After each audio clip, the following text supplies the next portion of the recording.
Hello, I'm Adam Wasser. Recently I made a video about ISIS and why it's important to have an independent Kurdistan in the northern Arabian Peninsula.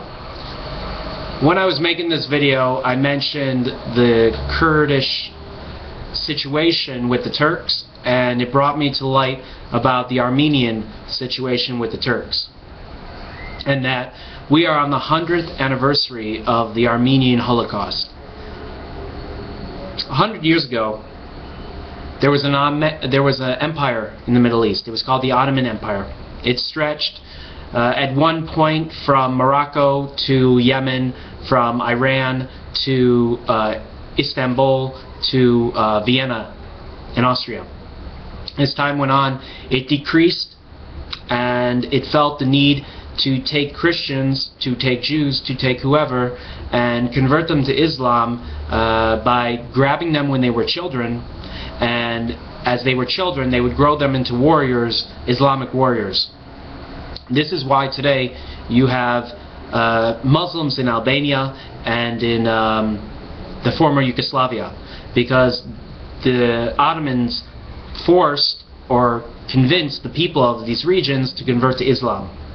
And a lot of the situations that we have today, like in northern Cyprus, these people once were Christian. They were pushed by the Ottoman Empire to become Muslim. But the Armenians, a people of their own, you know, these are people that are mentioned even in the Bible. They would not convert to Islam. They had their own ways. They were spread across the empire. And in 1915, the Ottoman Empire looked at them as a great threat. There were a lot of them. The situation of the Ottoman Empire was falling apart. The British and the French had taken much of the territory, and the Turks felt that if they did not deal with the Armenians, that they would be a serious issue in the future, and they were very right to think so. But their solution in the Armenian situation was to either expel Armenians or to kill them. And they did this. You know, this region of Turkey is even today way out there. Like it's just eastern Turkey, even central Turkey. It's just wilderness in a way of the world's knowledge. And they started killing Armenians. They went into cities, they went into towns, and just lined people up and just shot them, threw them into shallow graves, and were done with it. And a lot of the world didn't even realize this, because one, the world was on the verge of World War I, and you didn't have mass media to really report it. So the Turks were very successful in eliminating the Armenians from their territories, to the point that there were no Armenians left. In fact, when you look at the map of 100 years ago in 1915 to the map of today, 2015, you find, well, there's no Armenians in Turkey today. A few little isolated communities in Istanbul and here and there, but they're gone. The only real Armenian community that's left is there's a city that's actually controlled by ISIS right now on the Euphrates River in Syria. There's a large community there. There's a large community around Israel and northern Syria, but nothing in Turkey itself, really, because the Turks killed them. They eliminated them from the region. And to this day, the Turkish government does not recognize the Armenian Holocaust. They pretend like it never happened, like it doesn't exist. In fact, the Armenia of today, about 4 million Armenians strong, they have the Russian army in Armenia today to protect them from the Turks, because the Armenians feel they cannot stand against the Turks. They are afraid of the Turks, that they will come in and destroy the Armenians. So they have the Russian army there to protect them from the Turks.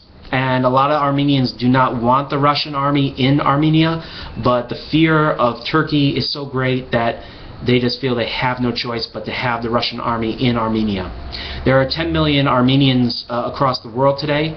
That means there are less, you know, there's 14 million Jews in the world, so obviously there are more Jews than there are Armenians. And it's quite pitiful that the world recognizes the Holocaust of Armenia, but really doesn't do much to push Turkey to recognize this. because nobody wants to piss off the Turks, you know. The Turks, they're very stern people, and it's their way or no way, and they are always right and never wrong. So how dare anyone accuse them of a Holocaust? Let's not forget, the Turks supported Hitler, Hamak Shemo. The Turks supported the Holocaust. The Turks helped the Nazis in the Holocaust.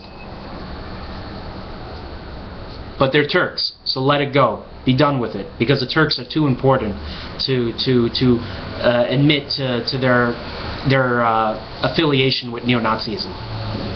But listen, the Turks do their own damage, because today they obviously hate Israel. They're doing what they can to hurt Israel. They once were an ally, but now Islamic identity is growing in Turkey, and their hatred for Jews once again is prospering in their mighty nation called Turkey. So, in remembrance of the 100th anniversary of the Armenian Holocaust, I give my support as a Jew and a Zionist to the Armenian people, and I wish their full and speedy recovery of their lands and their territories. And I pray to God that one day the Turks will be adults and admit, like the Germans have, to their faults and to their fears.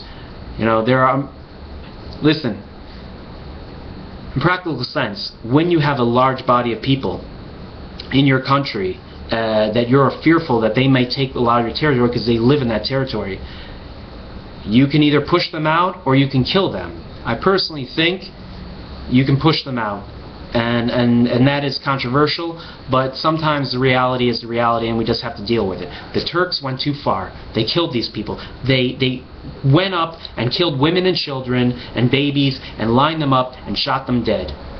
That is unacceptable, and that is not the way to deal with a problem of a population that might take land from you. There are other ways of dealing with this. They dealt with it in a cruel way, in an ISIS way, shall we say. God bless the Armenians, God bless Israel, and Mashiach now. Amen.